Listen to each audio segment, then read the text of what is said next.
All right, so we are going to begin, and the title of tonight's talk is just one of the concepts. It's in there somewhere. It's the Chuang Tzu book.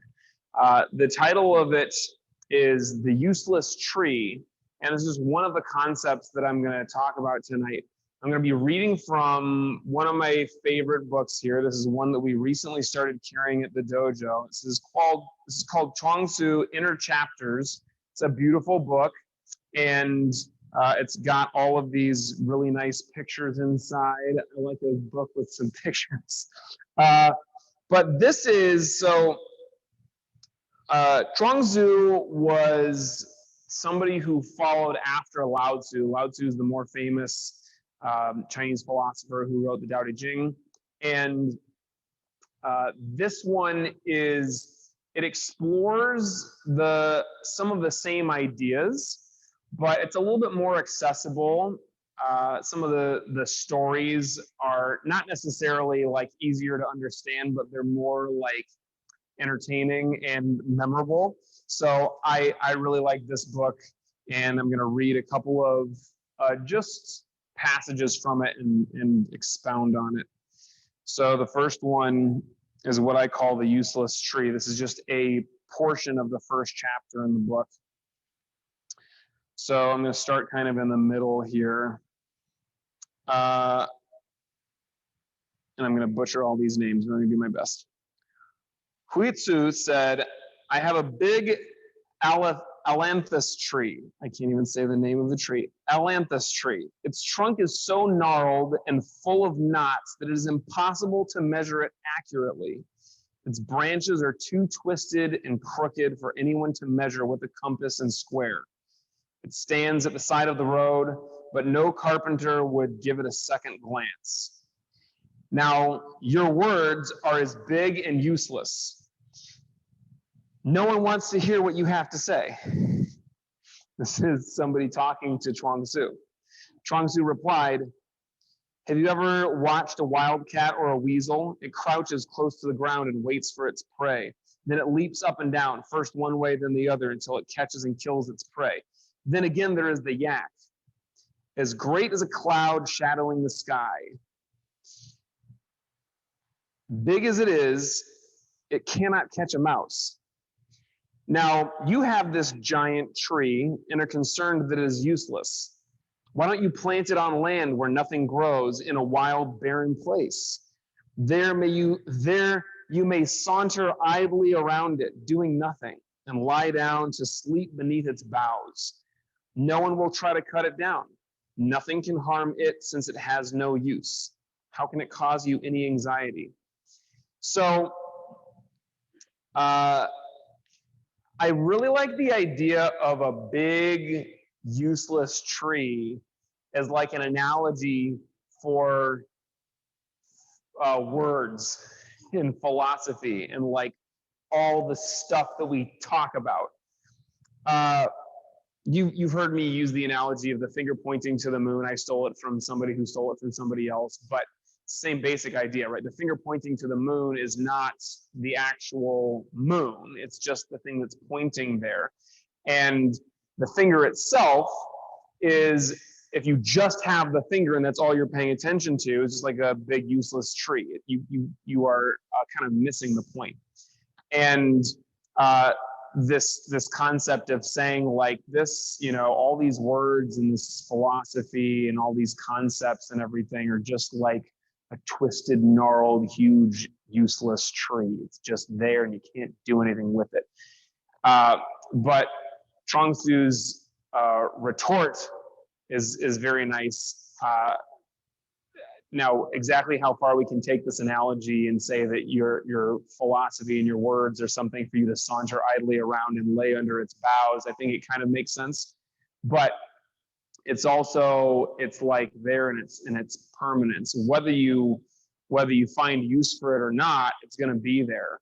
And it's funny how he kind of takes this concept that was meant to be like an insult or like a slant and flips it on its head. And it's like, can't you figure out how to use this tree? Why are you so anxious about it? Why is it causing you so much problems? Just stick it in the ground and lay under it and enjoy it. And that is sometimes all we can do with, flowery words and language. You can just kind of be with it and enjoy it. And whether you understand it all or it really impacts your life in a practical, meaningful way or not, it is still something that might just be there timeless for you to just enjoy and be with. Just like a giant, useless, knotted tree. So I'm going to go into chapter 2. So this is what I'm going to call the 10,000 things. I wanted to talk about this because it kind of relates to the topic that I've been discussing in class this week about principles and about how we have, I'll give just some background for people who haven't been in class yet this week, but the challenge of the week in the dojo is to make all of your meals from scratch. And what I mean by that can be kind of different for each of you. If you've never made a sandwich for yourself, then that's your challenge of the week. Just make the thing. If you made it and you're like a little bit more skillful, maybe for you making it from scratch, and you're going to make the bread that makes the sandwich and make all the ingredients. So maybe the next step for you is to grow the vegetables that you're putting into the sandwich, whatever. But to really fully understand the ingredients and the building blocks of the food that you're eating, to be able to appreciate it.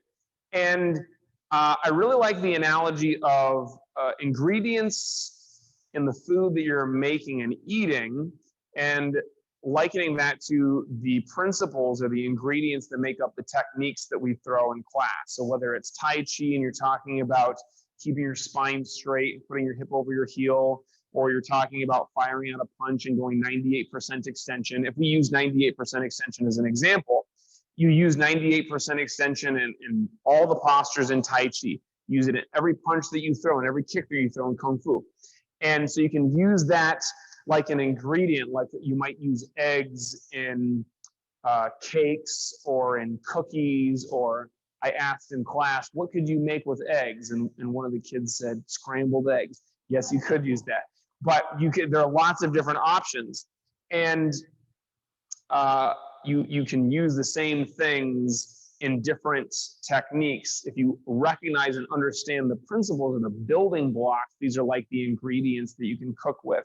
And when you get good at using the principles in one technique, then it will help you get good at using them in other techniques. And on some level, everything that we do is kind of just like one, I don't want to say mess, but it's like one thing. There's a oneness to all of it. There is an interconnectedness in a way that is all kind of the same substance, right? Like everything in the universe is kind of made up of the same stuff. So this is what I'm very tangentially going to connect to what I'm reading here. In the mountain forests, deep and fearsome, there are huge trees, 100 arms spans around, with gaps and hollows like nostrils, mouths, and ears, like gouges, goblets, and mortars, and like muddy pools and dirty puddles. The sounds rush out like water, whistle like arrows, scold, suck, shout, wail, moan, and howl. Ooh, I skipped a part. I'll go back and read that. The leading notes are hissing sounds followed by a roaring chorus. Gentle breezes make a small harmony, fierce winds a great one. When the violent gusts subside, all the hollows become quiet. Have you ever seen the shaking and trembling of branches and leaves? So this was part of what Tzu Chi was talking about, the universe having a cosmic breath. And its name is wind. It says, sometimes it is not active, but when it is angry, howls rise from 10,000 openings. Have you ever heard a roaring gale? So the 10,000 openings, this is like a reference to the 10,000 things, which is a common theme here and in the Tao Te Ching. The 10,000 things is essentially just like everything. It's like infinity. And so the idea here is the wind goes through all these different kind of holes and branches and nooks and crannies in the trees, it makes different sounds. It's still just wind, but it shows up differently. Suyu says, the earth's music is the sound from those hollows. The people's music comes from the hollow reed. May I ask about the music of heaven? Suchi says, when the wind blows through the 10,000 different hollows, they all make their own sounds. Why should there be anything else that causes the sound? So you can think of this as kind of an understanding, not necessarily from a scientific perspective, but from a just very simple to understand perspective of like how all of creation, everything is made up of the same stuff, right? It's matter, it's molecules, it's atoms, it's quarks, it's tiny vibrating strings and whatever that stuff is made out of. And it just shows up in different ways, right? This Matt and I are made out of the same stuff, but we look differently and we feel differently, varying levels of squishiness.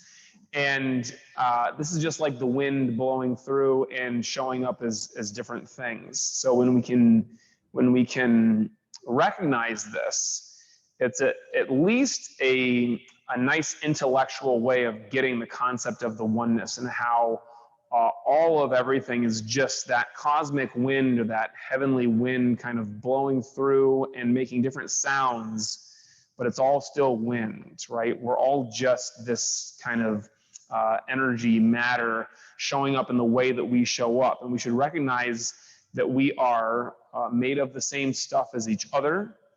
And when we meditate and sit, and these thoughts of separateness, this ego kind of mentality awareness shows up, we want to be able to let that go for what it is. That's just wind showing up in our brain in a different way. Wind pretending to be separate from all the other wind, but really this is just all part of the same. So when you meditate, allow yourself to focus on the wind that is going through your own body, just the breath, and it's made up of the same thing of everything else. You know, you're breathing in dust from stars and dinosaurs and everything else. Beautiful. Okay, so this one is called 3 in the morning. Let me go back just a little bit from this story. So what is acceptable is acceptable. What is not acceptable is not acceptable. A path is formed by walking on it. A thing has a name because of its being called something. Why is it like this? Because it is. Everything has its own nature and its own function. Nothing is without nature or function. Consider a small stalk or a great column, a leper or a beauty, things that are great or wicked, perverse and strange. They are all one in Tao. When there is separation, there is coming together. When there is coming together, there is also dissolution. All things may become one, whatever their state of being. Only those who have transcended see this oneness, have no use for differences, and dwell in the constant. To be constant is to be useful. To be useful is to realize your true nature. Realization of your true nature is happiness. When you reach happiness, you are close to perfection. So you stop. Yet you do not know that you stop. This is Tao. This is the idea of, when he's talking about somebody transcending, this is an idea or a flavor of enlightenment. When you rack your brain trying to unify things without knowing that they are already one, it is called 3 in the morning. What do I mean by 3 in the morning? A man who kept monkeys said to them, "You get 3 acorns in the morning and 4 in the evening."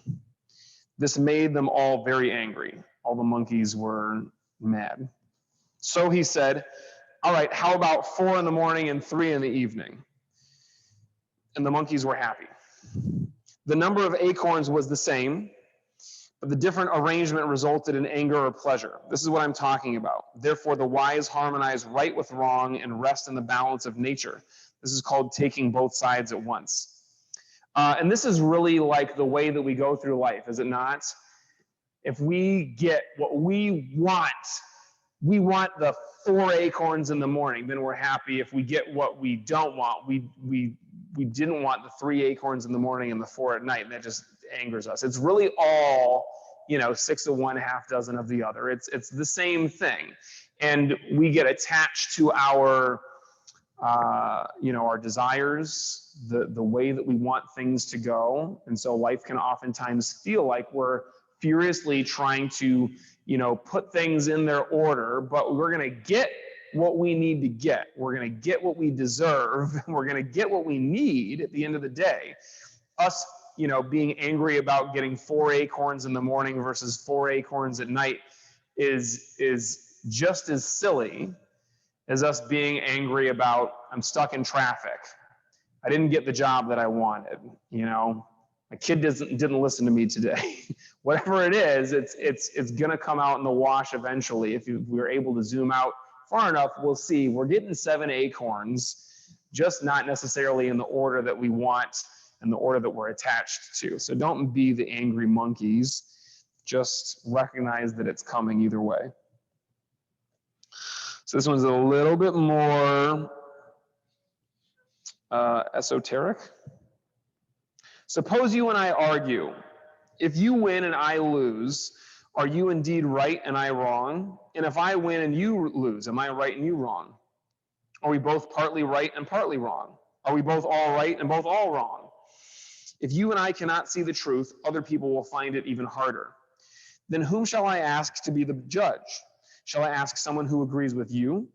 If that one already agrees with you, how can that one be a fair judge? Shall I ask someone who agrees with me? If that one already agrees with me, how can that one be a fair judge? Shall I ask someone who agrees with both of us?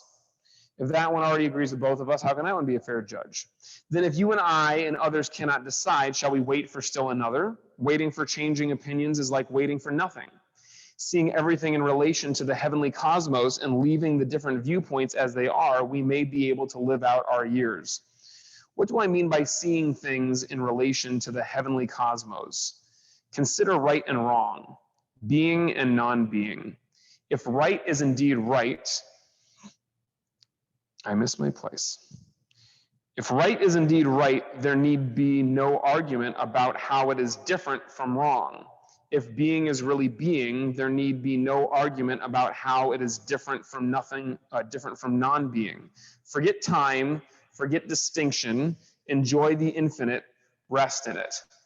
That last part is the part that I really liked about this. The next one is related to this, so I'm going to go right into it. Shade said to Shadow, a little while ago you were moving, and now you're standing still. A little while ago you were sitting down, and now you're getting up. Why all this indecision? Shadow replied, don't I have to depend on others to be what I am? Don't others also have to depend on something else to be what they are? My dependence is like that of the snake on his skin or of the cicada on his wings. How can I tell why I do this or why I do that? Once upon a time, I, Chuang-Tzu, dreamed I was a butterfly, flying happily here and there, enjoying life without knowing who I was. Suddenly, I woke up, and indeed I was Chuang-Tzu. Did Chuang-Tzu dream he was a butterfly, or did the butterfly dream he was Chuang-Tzu? There must be some distinction between Chuang-Tzu and the butterfly. This is a case of transformation. So this is the more famous part of this, probably the most famous, often quoted, this dream of, am I the butterfly or am I the man, dreaming on a butterfly? Am I a butterfly dreaming that I'm a man? But I want to kind of go back to this idea of shade. And Shade says it right here. I rely on, or I depend on others to be what I am. Specifically, the shade depends on the light, right? And light depends on shade. So I heard somebody explain, and this is, very related to what we were talking about before with, the different things, the 10,000 things, they're just flavors of each other. They're all just wind blowing through. Light and dark, these are the ends of the spectrum. They're still the same spectrum. And you cannot see light without dark. You cannot see dark without light.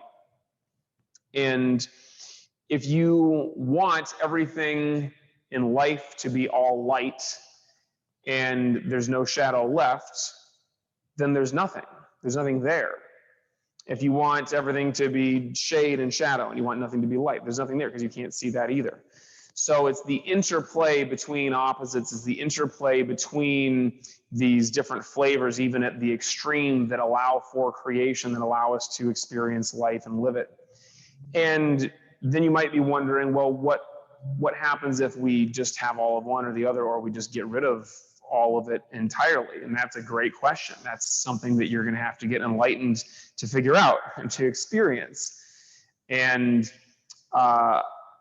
this is the same concept as yin and yang. This is light and dark, up and down. You can't have one without the opposite. The opposites are the way that we are able to experience and be and exist.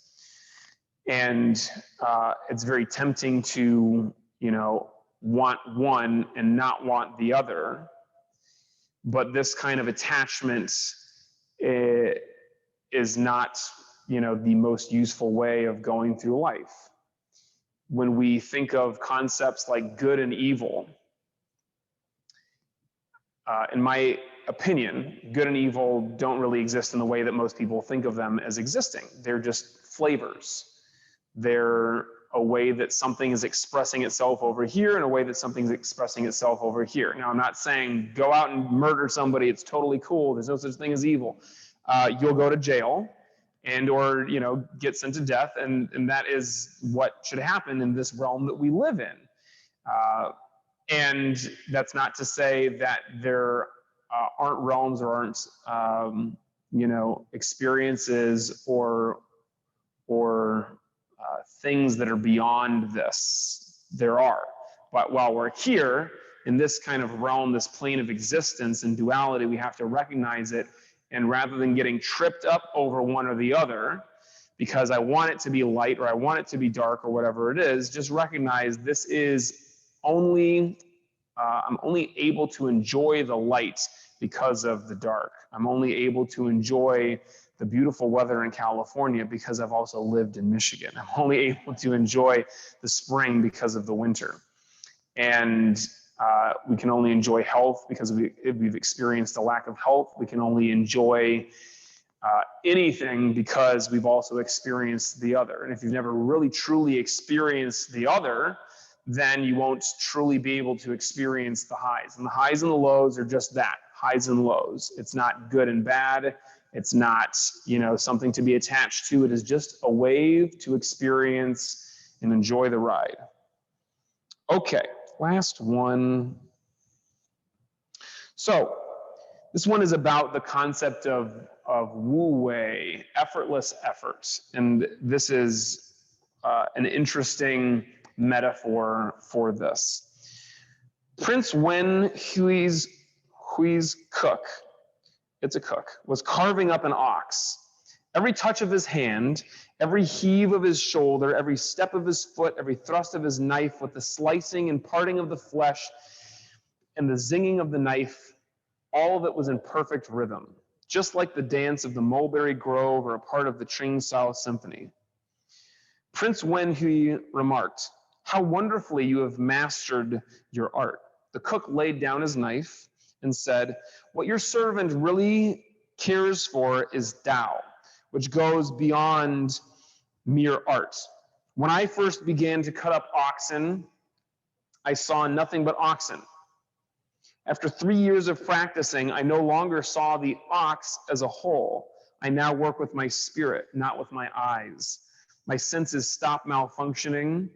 Nope, my senses stop functioning, and my spirit takes over. I follow the natural grain, letting the knife find its way through the many hidden openings, taking advantage of what is there, never touching a ligament or a tendon, much less a main joint. A good cook changes his knife once a year because he cuts, while a mediocre cook, a good cook changes his knife once a year because he cuts, while a mediocre cook has to change his every month because he hacks. I've had this knife of mine for 19 years and have cut up thousands of oxen with it. And yet the edge is as if it were fresh from the grindstone. There are spaces between the joints. The blade of the knife has no thickness. That which has no thickness has plenty of room to pass through those spaces. Therefore, after 19 years, my blade is as sharp as ever. However, when I come to a difficulty, I size up the joint, I look carefully, keep my eyes on what I'm doing, and work slowly. Then, with a very slight movement of the knife, I cut the whole ox wide open. It falls apart like a clod of earth crumbling to the ground. I stand there with the knife of my hand, looking about me with a feeling of accomplishment and delight. Then I wipe the knife clean and put it away. Well done, said the prince. From the words of my cook, I have learned the secret of growth. So, if you've ever tried, and sorry if you don't like the idea of cutting up meat and carcasses, this is a little bit gruesome, but I'm going to use this analogy, and if you hate it, just plug your ears for the first 30 seconds of what I'm about to say. But if you've ever tried to cut through, an animal, I hope it's an animal, not a person, but if you ever try to cut through something, you'll know you'll run into joints, you'll run into bones, and you can either hack through it like with a butcher's knife, or you can try to, slice it off. And I'll admit that I'm not very good at this at all, but it's fun to think of the idea. Way back when I used to fish, and I would bring my fish back home, and I would, slice open the fish, and sometimes if it was big enough, I'd try to fillet off the side. And if I got a good cut, I'd cut right into the bone, and I'd have to got to do that one again, or pick these bones out. But if I did it really well, I'd slice right through. I'd get right up close to the bone, but get a good, nice chunk of meat off. And of course, there's something satisfying about that, just like there's something satisfying about anything that you do really well and effortlessly. And this is the way that we want our technique to be. This is the way that we want our meditation to be. If your meditation feels like you're sitting there with a butcher's knife just hacking through with a cleaver through your thoughts, and it's like, no, get out of here, wait. And this is what life feels like, and you're constantly just running into these bones. It's a very rough kind of existence. We want the knife of our consciousness and meditation to just slice effortlessly right through, and let that thought just fall down like a clod of earth, and just be there with the breath. We want every day to have this kind of effortless feel to it. We want our technique to have this effortless feeling to it. And this is about precision. This is about practice. I just lost the people on, okay, I'll keep talking. So if we are able to be very precise and cause ourselves to, welcome back people on Facebook, sorry about that. But this is all about technique. This is all about allowing ourselves to focus on precision rather than just focusing on brute force and effort, right? With practice, then this technique becomes the way that we are naturally. It becomes what we do without having to think about it. And to be able to have this Wu Wei, this effortless effort, we have to first get the technique. Like the cook is saying, he was cutting for years. And this is like what Bruce Lee said. When I first started practicing martial arts, a punch was just a punch. That's like the cook saying that all he saw was the ox, right? And then after practicing martial arts, a punch was no longer just a punch. And that's like when the cook says he sees each little part of the ox. He sees each path through the bone and how to cut it the most perfectly. And then Bruce Lee said, after mastery, then a punch was just a punch again, because then you kind of transcend, and there's all this other, the punch is no longer something like holy and wow. It's just the same as everything else, because everything in life then becomes holy. Everything in life is the opportunity to practice the same kind of mindfulness, awareness, and presence. So whether it's martial arts or cooking or whatever it is, you want to find something that you can experience that mastery with. You can experience that oneness with the moment, because you are so deep in the flow, and you are so there in the moment, in the presence, that nothing gets in your way. And as soon as something shows up, your knife, the consciousness just slices right around it and then returns back to the present effortlessly. So that's where I will finish with Chuang Tzu today. I might get to the later chapters later on. But as you sit today, allow your meditation to have that effortless effort, that wu wei, that you recognize a thought and instead of trying to hack it away, with just a deft blade, return back to the breath and let that thought fall away from you. And then you're back here in this present moment. Sit comfortably.